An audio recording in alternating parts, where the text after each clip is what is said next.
अखंड भारत के प्रतीक माने जाने वाले अयोध्या को आप कितना जानते हैं?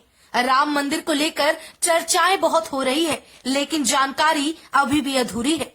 अपने भारत में मौजूद राज्य उत्तर प्रदेश के शहर अयोध्या को हम अभी आधा भी नहीं जान सके, या फिर यूं कहें कि शुरुआत भी नहीं की गई।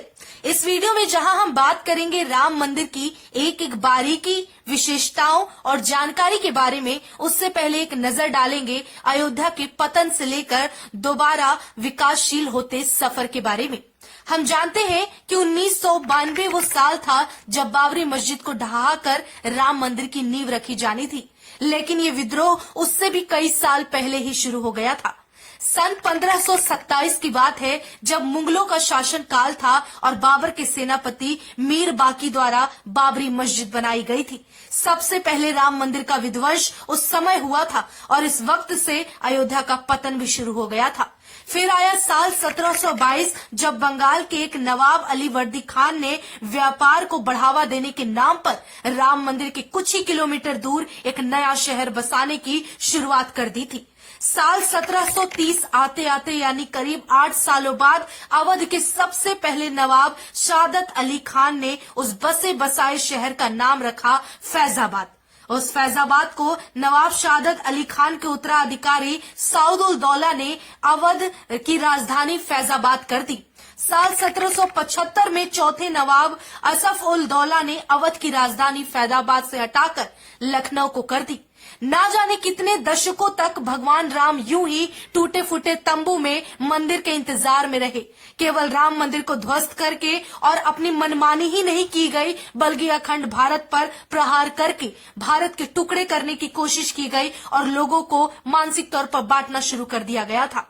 फिर आया साल 1992 और तारीख थी 6 दिसंबर, जिस दिन विश्व हिंदू परिषद और भारतीय जनता पार्टी ने हजारों लोगों को साथ मिलाकर एक रैली की और उस भीड़ ने बाबरी मस्जिद को तोड़कर गिरा दिया। उस वक्त राम मंदिर की नींव रखी जानी थी। राम मंदिर जो वर्तमान में बन रहा है वो उसी समय बनने वाला था, लेकिन कुछ कारणवश ऐसा नहीं हो पाया।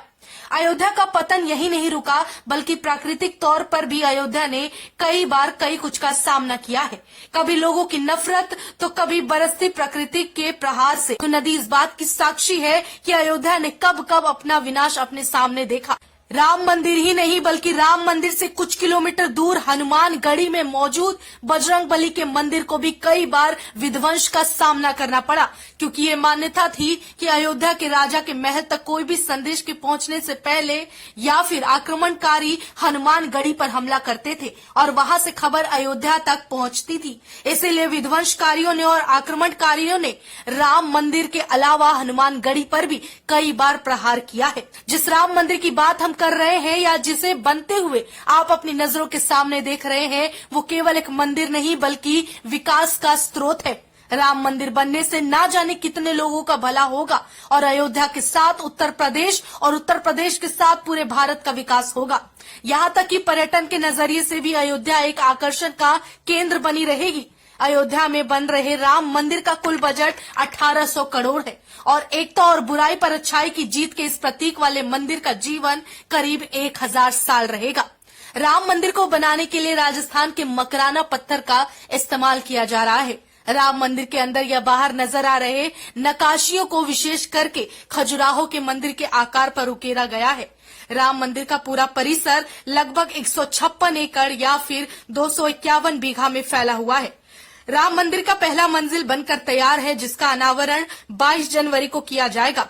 राम मंदिर का जो पहला तल्ला है वो पूरी तरह से भगवान श्री राम के बाल अवस्था की मूर्ति और उनकी छवियों से भरी हुई है। मंदिर में नजर आने वाले कलाकृति, रखे जाने वाले सामग्रियों का खुद का एक विशेषता और मान्यता। इतना ही नहीं, अयोध्या की राम मंदिर तक पहुंचने के लिए अयोध्या में वर्ल्ड क्लास इंटरनेशनल हवाई अड्डा, फर्स्ट क्लास रेलवे स्टेशन और बेहतरीन सुविधाओं से पर्याप्त बस अड्डा बनाया गया है।